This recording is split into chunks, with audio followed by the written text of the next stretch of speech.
Assalamualaikum warahmatullahi wabarakatuh. Waalaikumsalam warahmatullahi wabarakatuh. Alhamdulillahirabbil alamin wassalatu wassalamu ala asyrofil mursalin sayyidina maulana Muhammadin wa ala alihi wa sahbihi ajmain amma ba'du. Ingkang sangat kula hormati niki wonten Habib Nabil, semua keluarga besar Habib Muntir, semua min usulihi wa furuhi sedanten ingkang kula hormati. Ingkang terhormat Habib Ahmad Bahar, Habib Ja'far Al-Attas, niki wonten Profesor Nazaruddin, wonten Pak Muzani, wonten Mas Nusron sedanten ingkang kula hormati. Yang spesial, saya ini punya dua permintaan. Satu, jangan diundang lagi. Dua, saya minta maaf kalau yang ingin ngundang mohon nggak usah diteruskan.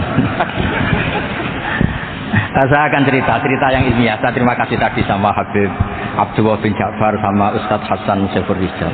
Begini, kenapa saya banyak dikutip para narasumber? Karena saya ini jenis kiai yang otoritatif. Jadi saya ini karena nggak menteri, jika kalau belajar itu serius sekali. Ya alhamdulillah ini ada Pak Muzani, orang yang bisa ngelantik seseorang jadi presiden. Masih punya utang satu, bisa nggak ngelantik kita jadi ahli surga? Begini ya, kalau cerita ilmiah, nanti saya baca hadisnya. Ada kelebihan kita jadi manusia itu justru karena ketidaktahuan kita. Kita tentu hingga detik ini tidak melihat surga langsung, tidak melihat neraka langsung, apalagi melihat Allah Subhanahu wa Ta'ala. Tapi selalu ada teori, dan ini dibenarkan oleh semua ulama karena ini nas itu mansukh. Dan itu diantara kelebihan Rasulullah SAW adalah diutus kafatal linnas untuk semua orang. Sehingga ada orang ditanya, dengan apa kamu tahu kalau Tuhan itu satu? Orang ini dengan enteng menjawab, innal isnaini, angka 2, 3, 4 dan seterusnya. Nisbatu dzalika ilal wahid nisbatul far'i ilal asli. Jadi segampang itu nerangkan ayat qul huwallahu ahad. Allah itu satu. Karena angka itu 2, 3 sampai 1 miliar 1 triliun. Nisbatu dzalika ilal wahid nisbatul far'i ilal asli. Semua itu asal usulnya satu. Begitu juga begitu gampangnya Syekh Nawawi Al-Bantani menerangkan kenapa bismillah itu dimulai ba. Huruf hijaiyah kan alif, tapi kalau bismillah dimulai dari satu ba. Ba itu ada titik satu. Anda gambar kambing, gambar apa saja, gambar Anda entah baik entah jelek, itu tetap dimulai satu titik. Nah satu titik ini disebut nuqtatil wujud, asal usul wujud. Sebab itu kitab I'anatul Thalibin, tadi Habib Nabil cerita sanad-sanadnya Mbah Mun. Sebetulnya kalau boleh angkuh, yang berhak cerita itu saya, karena kitabnya milik saya. Tapi beliau tak kasih terus cerita, ya alhamdulillah. Ada penyambungnya. Nanti tak kasih lagi beliau. Ya memang yang paling berhak beliau karena turunannya itu. Tapi kitabnya dari saya, jadi ya satu-satu. Kitab I'anatul Thalibin itu dikarang oleh ulama top, namanya Sayyid Abi Bakar Sato. Beliau punya murid yang sangat terkenal di Indonesia, namanya Syekh Mahfud At-Turmusi. Syekh Mahfud ini punya murid diantaranya yang paling terkenal tentu Mbah Hashim sama Mbah Ahmad Dahlan, pendiri Muhammadiyah. Jadi kemudian kitab I'anah ini populer sekali untuk menerangkan fikih-fikih di Indonesia. Termasuk cerita bahwa wujubul jihad itu wujubul wasa'il lal maqasid. Jadi jihad itu wajib, itu wujubul wasa'il lal maqasid. Sama cari di sarah. Sekiranya dakwah itu bisa tidak dengan jihad, dengan pengajian kayak Majelis Rasulullah, kayak Majelis Nurul Mustafa, kayak kiai kampung, itu sudah cukup karena sudah isolul maksud, orang sudah menjadi kenal Allah Subhanahu wa Ta'ala. Sebab itu ketika Sayyidina Ali diutus di beberapa peristiwa termasuk di Khaybar, Sayyidina Ali didhawuhi la ayyahdiyawu bika rajulan wahidan khairan laka min humrin na'am. Ada satu saja yang Islam karena kamu itu lebih baik daripada kemenangan. Nah, kemudian ini supaya otoritatif menghormati masjid ini, Masjid Istiqlal, masjid yang luar biasa bersejarah. Saya baca keterbatasan kita, tapi ini menjadi kelebihan. Ini hadis di Shahihul Bukhari. Nanti sebagian materinya saya tinggal supaya ini tadi otoritatif tadi, supaya semuanya pakai sanad. Ini hadis dari Shahihul Bukhari, sehingga Anda tidak perlu tanya ini sahih apa enggak, karena ini di Shahihul Bukhari, ikutnya nomor hadisnya itu 6408. Monggo kalau mau dihafal. Biasanya jenengan kan hanya hafal Arba'in Nawawiyah. Ini hadis ini nomor 6408. Ada keterbatasan yang akhirnya menjadi kelebihan kita, yaitu kita tidak tahu Allah Subhanahu wa taala. Suatu saat para malaikat ditanya, apakah mereka yang membaca tasbih di sini, misalnya di Istiqlal ini, ngerti saya? Kata Allah. Kata malaikat, tidak tahu. Fayaqulu hal ra'auni. Qal fayaqulu la wallah ma ra'auka. Qal fayaqulu kaifa la ra'auni. Yaquluna la ra'auka kanu ashadda laka ibadatan wa ashadda laka tamjidan wa aktsara laka tasbihan. Andaikan manusia itu ngerti engkau ya Allah, maka tasbih mereka ini akan lebih dari kita. Saya beri contoh, ini terutama untuk zuriat Rasulullah SAW. Nabi itu manusia, basar, tapi lakal basar. Nabi ketika muji Allah Subhanahu wa taala ini supaya kalau sholat jangan hayati. Misalnya pertama muji begini, lakal hamdu mil'us samawati wa mil'ul ardi. Kebanyakan di Jawa memang baca pakai rofaknya mil'u, tapi di beberapa sanad dibaca mil'ah, itu urusan Arab lah. Engkau itu saya puji seluas langit dan bumi, seluas langit dan bumi. Seluas langit dan bumi itu nggak keren, karena langit ini tetap mahsurah, as-samawat ini apapun luasnya langit itu tetap terbatas. Bumi apapun luasnya juga terbatas. Apa yang diteruskan oleh Rasulullah SAW? Wa min ma syi'ta min syai'in. Dan pujian saya ini ya Allah sesuai kehendakmu, sejumlah kehendakmu, karena ini yang tidak terbatas. Begitu juga ketika Nabi dengan keterbatasan sebagai manusia, bukan sebagai habibullah, atas nama manusia. Nabi itu punya dua sisi, kadang sebagai basar, kadang sebagai habibullah. Dan sama-sama penting untuk mengawal Islam ini. Saya ulang lagi, sama-sama penting untuk mengawal Islam ini. Ketika Nabi sebagai basar ngendikan begini, la nuhsi Allahumma lakal hamdu hamda yuwafi ni'amaka, misalnya pakai mukhatab, wa yukafi mazidak. Saya memuji engkau ya Allah dengan pujian yang sesuai jumlah nikmatmu, wa yukafi mazidak, dan bisa berserasian dengan tambahan-tambahan nikmatmu.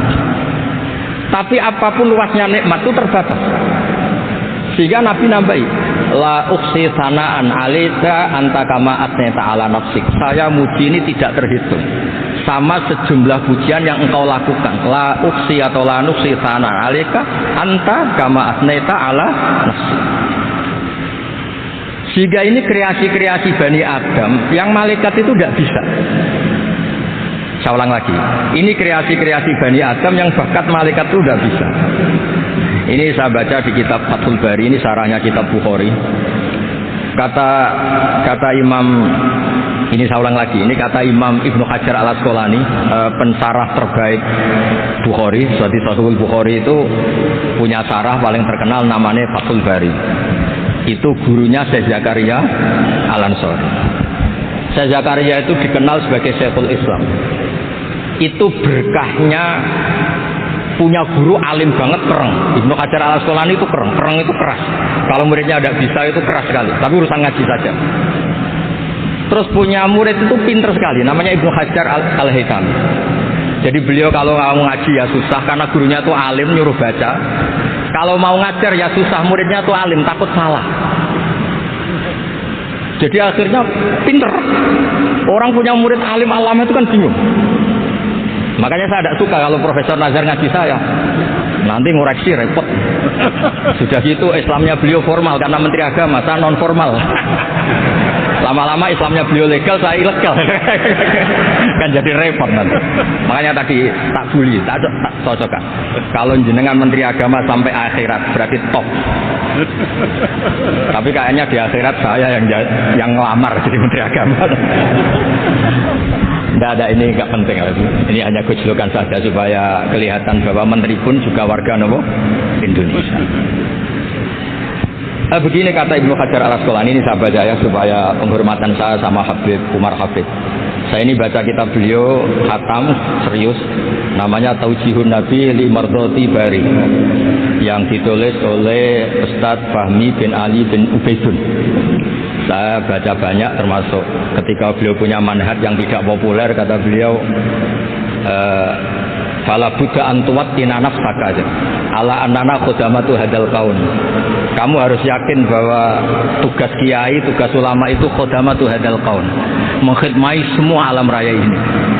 Dan jangan pernah putus asa, misalnya melihat non muslim terus kamu putus asa, ini non muslim ya. Bisa saja suatu saat rubbama aslama fakhasuna islamu, bisa saja dia Islam fakhasuna Islam. Nah, ini wirasah nabawiyah, karena dulu Nabi ketika dari kampung Abdi Yalil dan disakiti, malaikat Jibal itu usul supaya kampung itu dihabisi. Kata Nabi apa? La bal arju ayyukhrijawa min aslabihim ma ya'buduwa wa la yusyriku bihi syai'an. Saja bapaknya masih kafir, anaknya Islam, cucu-cucunya napa? Islam. Kayak apa Nabi itu? Rojaknya Masya Allah. Nah, kemudian ini kembali ke tasbih tadi. Kata Ibnu Hajar Al-Asqalani, yukhadu min hadzal hadits anna dzikral hasil min bani Adam a'la wa asyrafu min adzikri al-hasil min al-malaikah. Li husuli dzikril adamin ma'a kasrati syawaghil wa wujudi sawarif wa sudurihi fi alamil ghaibi bi khilafil malaikati fi dzalika kulli. Jadi kita ini enggak melihat Allah langsung, enggak melihat surga langsung, enggak melihat neraka langsung. Tapi cara kita zikir, wis nek wis di neraka yo nuwangis tenan. Padahal yo ora mesti mlebu neraka, lha nuwangis tenan. Kayak apa iman kita? Nah, iman seperti ini sesuai kriteria awal sing dikersakno Allah, alladzina yu'minuna bil ghaib. Maka andekan saya ini kok dikasih muka syafa sama Allah untuk melihat surga, saya milih enggak melihat supaya ngikuti yang tetap gaib. Nanti kalau saya melihat langsung kemudian iman, kata Allah, akeh tunggali aku iman mau melihat itu. Jadi kadang-kadang keterbatasan kita ini penting. Makanya masyhur Nabi pernah ngendikan tuba liman ro'ani wa amanabi, tapi wa tuba liman lam yaroni wa amanabi. Kalau orang melihat saya kemudian iman itu biasa. Ini orang zaman akhir tidak melihat saya tapi iman. Kadang-kadang itu nggak lewat Habib yang ganteng tuh, nggak lewat Mudin. Terus Mudin di kampung rapati di duit. Ini mulang tauhid ya mandi. Islam itu juga Habib ya mandi, juga menteri ya mandi, juga Mudin ya mandi. Karena Islam itu kafatal, napa kafatal. Nah, yang nggak dipunyai malaikat adalah tadi seperti cerita saya tentang Imam Amudi. Segampang itu. Makanya di tradisi pondoknya Mbah Maimun itu ada tradisi qaddimid dirayah ala riwayah. Logika riwayat itu penting karena itu menjadi nyaman. Ya kayak tadi, Allah itu satu. Ketika kita berpikir angka 2, 3 sampai sekian miliar, sekian triliun, nisbatu dzalika ilal wahid, nisbatul far'i ilal asli. Semua itu dibanding angka 1 adalah gambar kayak apa ruwetnya, dinisbatkan asal usulnya mesti satu nuktah, yaitu satu titik. Nah, satu titik ini kata pengarang Yanatul Talibin, bi kana makana wa bi yakunu mayakun. Nah, kemudian terakhir ini nggak boleh lama-lama. Kalau lama-lama nanti sampean pinternya nyanyi saya. Jadi sudah. Tapi nggak apa-apa lah. Saya ini termasuk kiai yang sudah diundang. Ini termasuk Pak MPR, nggak boleh ngundang saya. Pak Nusron apalagi nggak boleh. Itu kalau di kampung sama saya hormat. Kalau di sini kok kayak menteri itu. Menteri betul tapi. Lalu gurunya dia itu teman saya gitu. Jadi saya tanya ini kalau nggak percaya. Makanya kalau sama saya beliau cium tangan, saya sebenarnya ya nggak siap dicium tangan menteri itu nggak siap. Apalagi dihormati Pak Nazar nggak siap, nanti dikira minta haji malah repot. Repot. Saya ini tadi bisik-bisik itu urusannya ilmu tasawuf, ya ada urusannya dengan haji. Cocokan. Kenapa beliau suka ilmu tasawuf? Saya kan sering lihat beliau ceramah di TV. Katanya obat Gus obat. Orang kalau belajar tasawuf kan kepenak itu. Kayak wis ahli swarga kan kepenak di tasawuf itu kan memang. Sekarang saya cerita tentang ini karena bidang yang saya tekuni. Ada kitab tentang Ulumul Quran namanya Al-Mufradat fi Gharibil Quran. Dikarang oleh Ar-Raghib Al-Asfihani. Ini kitab luar biasa. Di situ hanya cerita lafaz-lafaz per kata. Saya tadi sebelum kesini ngajar dulu di pondoknya Begi, Baitul Qurannya Pak Kures. Karena memang saya termasuk pengajar di sana. Artinya kalau saya sering ke situ jangan iri, memang saya termasuk pengajar di sana. Termasuk pengajar yang keren maksudnya. Keren itu artinya pakai referensi, bukan asal.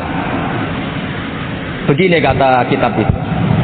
Rasulullah SAW itu kan punya nama Muhammad, orang yang banyak sikapnya atau semua sikapnya terpuji. Termasuk ketika sebagai manusia, atau lagi termasuk ketika sebagai apa? Manusia. Sebagai manusia aja Nabi gak pernah salah. Begini kata kitab itu. Nabi-nabi yang keren-keren itu sama lihat di Ahadits Syafa'ah itu masih egois. Ketika ada haulul mauqif, ada prahara mauqif, itu semua nabi bilang nafsi, nafsi, nafsi, nafsi. Ketika dimintai syafaat bilang nafsi, nafsi. Tapi Rasulullah SAW itu beliau ngendikan ummati, ummati. Dan beliau ketika dimintai syafaat kata beliau sudah, analah, saya bisa memberi syafaat. Kata beliau, fa'akhirru lillahi ta'ala sajidan fayaqulu li ya Muhammad irfa' rasa wasal tuqah wasfa'tu syafa'. Kayak apa hebatnya Rasulullah SAW? Umumnya para nabi melihat akhirat itu sudah akhir dari semua amal. Itu menurut Nabi Muhammad gak keren. Allah itu gak bisa didikte akhirat. Allah itu Tuhan, tetap yaf'alu ma yasha. Jadi gak bisa misalnya sudah akhirat orang nyuwun sewu terus tanya, ya Rasulullah ini sudah akhirat kok jenengan sujud bareng ini gimana? Ini sudah nggak darul amal tapi ini darul jaza. Tidak bisa. Akhirat nggak bisa dibatasi. Karena akhirat nggak bisa membatasi Allah. Nabi tetap dengan rileksnya minta sama Allah. Fa ahmaduhu bimahhamida 'allamani ya Rabbi. Kemudian saat itu saya muji-muji Allah dengan pujian yang luar biasa. Terus kata kitab itu, fa Muhammadun ahmadu min wairihi. Makanya beliau punya nama Ahmad. Ahmad itu asal tafdil, bukan fi'il mudhari' waqi' mutakallim. Ini pernah madrasah dulu di Kutsian. Tamat. Salah. Beliau kalau di rumah hormatnya enggak kayak tadi, lebih dari itu. Tapi di sini pejabat tuh. Sembrono ya di sini tuh. Ya tapi enggak apa-apa itu. Tadi sudah dipuji, akhlaknya baik, apa-apa baik, alhamdulillah. Fa Muhammadun ahmadu min ghairihi. Ketika para nabi gak bisa muji Allah di mahsyar, bahkan mereka itu nyuwun sewu egois, hanya mikir diri sendiri, nafsi-nafsi. Rasulullah Muhammad ini punya nyali untuk muji Allah dan tetap mengajukan permohonan apa? Syafaat. Makanya disebut fa Muhammadun ahmadu min ghairihi. Sampeyan lihat di Bukhari, di Muslim. Fa ahmadu bi mahamida 'allamani rabbi. Tetap muji-muji Allah. Nah, bukti bahwa teori saya benar dan otoritatif adalah yang nggak bisa hilang di surga itu juga wiridan. Ketika kita masuk surga, apa kita kegiatannya? Da'wahum fiha subhanakallahumma wa tahiyyatuhum fiha salam wa akhiru da'wahum alhamdulillahi rabbil alamin. Nah, kemudian ini juga yang terus kemudian dinyatakan al-baqiyatus sholihat. Ini kalimat-kalimat yang abadi. Karena apa? Di dunia ya kita bilang subhanallah alhamdulillah, di akhirat dia bilang subhanallah. Kayak apa kerennya kita sebagai Bani Adam? Nah, makanya disebut alladzina yu'minuna bil ghaibi. Wong tidak melihat Allah, tidak melihat surga, tidak melihat neraka, tapi iman kita ini kayak iman sing musyahadah. Iman sing hakul yakin, ainul yakin. Kenapa demikian? Ya karena tadi kita diajari terus menerus oleh Rasulullah sallallahu alaihi wasallam. Yang terakhir saya cerita mukjizat. Ini juga terkait dengan betapa mudahnya hadat din ini di logika, dicerna. Kata Rasulullah SAW, sabda Nabi di hadis, salang lagi ini hadis sahih di bab awal Fadailul Quran di Sahihul Bukhari. Dicek, kalau nggak percaya dicek. Ma minal anbiya'i nabiyyun illa u'tiya minal ayati ma misluhu amana alaihi bashar. Wa innama kana alladhi utitu wahyan auhahu wa ilayya fa arju an akuna aktsarahum tabi'an yaumal qiyamah. Enggak ada nabi kemudian kecuali dikasih wahyu, dikasih mukjizat. Dan mukjizat ini dahsyat sehingga orang itu dipaksa iman. Kayak Nabi Soleh, ada unta besar keluar dari batu. Nabi Musa punya tongkat dipukulkan ke Laut Merah, langsung menyibak jadi daratan. Tapi kata Nabi Muhammad SAW, saya itu tidak punya mukjizat kayak itu, juga gak ingin. Saya ini dikasih mukjizat Al-Quran.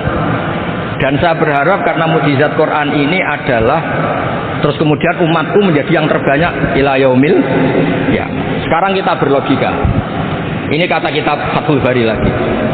Kita berlogika. Ajaza yu'jizu ijazan. Sesuatu yang menjadikan orang lain nggak mampu disebut ijaz. Kemudian karena ayat menjadi mukjizat. Sesuatu yang kita sepakat nggak mampu. Nah kalau itu masalahnya, tongkat dipukulkan laut kemudian menjadi kering, kita mampu enggak? Enggak kan? Tapi pertanyaannya, Anda bikin nyamuk mampu enggak? Enggak kan? Anda bikin sapi, bikin unta mampu enggak? Enggak kan? Makanya Nabi Muhammad SAW cukup, sudahlah kamu itu manusia, bahkan sekedar menciptakan lalat itu enggak bisa. Inna wahala yastahi ayyadriba masalam ma'ba'udatan fama fawwah. Kemudian mukjizat ini sama Nabi dicontohkan hal-hal yang keseharian kita. Wa min ayatihil lailu wan naharu wasyamsu wal qamar. Sekarang peristiwa laut dibelah Nabi Musa dengan matahari yang enggak pernah turun mesin, itu keren mana coba? Keren matahari yang enggak pernah turun. Terus kata Ibnu Hajar Al-Asqalani, li'annal mu'jizat al-madiyah kanat khisyatan tusyahadu bil absor kana qati soleh wa asa Musa wa mu'jizatul Quran tusyahadu bil basirah fakana man yattabi'uhu atau yatba'uhu li ajliha aktsar fa innal ladzi yusyahadu bil absor yang qaridu bingkiradi musyahidihi wal ladzi yusyahadu bil basirah bakin. Ya saya ulang lagi, bakin. Ya, bagian terus disaksikan orang sing ja'a badal awali mustamirrah. Begini logikanya. Mukjizat kayak nakoti Soleh atau Asa Musa yang terkenal. Saya andaikan jadi umatnya Nabi Musa terus dikasih tongkat itu, terus bisa apa coba? Ketika kita punya utang disuruh nyaur ya nggak bisa dipakai jaminan kan. Sudah gitu orang tanya ini asli apa enggak? Kalau asli buktikan. Kan ya repot. Tapi kalau kita jadi umatnya Rasulullah SAW ditunggoni Quran, punya banyak masalah resepnya sabar. Kalau nggak bisa sabar ya nyari kiai-kiai tukang ijazah nak menodongannya mandi. Karena orang mensifati Allah itu macam-macam. Makanya saya pastikan nggak ada agama yang mengajarkan rasional kayak agama apa? Islam. Makanya liqaumi yaqilun liqaumi yatafakkar. Coba misalnya nyamuk. Kamu bikin nyamuk tidak bisa kan? Nyamuk punya organ tubuh kecil, organ tubuhnya punya urat. Kamu mikirnya kayak apa? Sekedar bikin patungnya saja tidak bisa, apalagi bikin nyamuk. Jadi untuk mengakui kudrohnya Allah yang tidak terbatas dan kita lemah, itu tidak usah nunggu peristiwa kayak terbelahnya laut. Cukup wa ma min dabbatin fil ardi wala ta'ir yatiru bi janahihi illa umamun amsalukum inna fi khalqis samawati wal ardi wakhtilafil laili wan nahar seterusnya la ayatil liqaumi yaqilun. Nah, gara-gara pola yang diajarkan Nabi itu ila yaumil qiyamah orang tetap Islam karena nyaman dengan kepastian mukjizat ini baqiyah ila yaumil qiyamah. Itu kayak apa baiknya Nabi?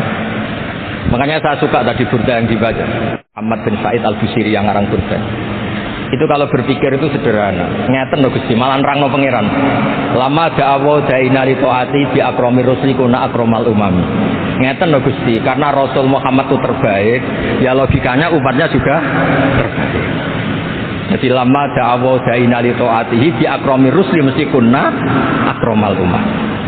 Jadi burda ini saking manjanya sama Allah sampai bilang gini. Wala yadhiqa Rasulullah jahuka bidzal karimu tajalla bismimun takim. Ya Allah, engkau telah menamai Nabi engkau itu Raufur Rahim, yang penuh kasih sayang, yang sohibus syafaat. Maka ketika engkau ingin nyiksa kami dengan alasan engkau ini al-muntakim, zat yang bisa nyiksa orang maksiat, jenengan harus ingat ya Allah bahwa nabi kita itu nabi yang kau gelari Raufur Rahim. Ya kalau gitu jangan jadi nyiksa. Terus gunanya apa digelari Raufur Rahim, resonya apa arti gitu itu ya. Wala yadi ka Rasulullah jahu kafi idzal karimu tajalla bismi muntak. Terus fa inna min judika dunya wa darrataha wa min ulumika ilmal lawhi wal. Dan itu juga yang dibuktikan Rasulullah sallallahu alaihi wasallam. Sampai beliau ngendikan likulli nabiyyin da'watun mustajabah wa akhtabi da'wati syafaatan ummati yaumal qiyamah. Semua nabi itu punya doa yang mustajab dan semuanya sudah dipakai di dunia. Tapi saya menyimpan jatah itu supaya saya tetap punya hak syafaat di yaumil qiyamah. Terus ini bukti-bukti bahwa ilmu yang selama ini diajarkan para habaib, para kiai itu otoritatif. Saya hanya bantu jenengan memastikan kalau hadis itu sahih dimaknai oleh ulama-ulama yang kredibel. Ya, perjanjian terakhir tadi. Saya ini termasuk kiai yang terketanya Mas Nusron. Pak Muzani juga pernah ke rumah saya. Meja saya itu isinya ya kitab. Habib Nabil pernah ke kamar isinya kitab. Jadi kalau jenengan ngundang saya itu berhadapan-hadapan sama hukumnya Allah, yaitu ganggu orang belajar gitu aja. Assalamualaikum warahmatullahi wabarakatuh.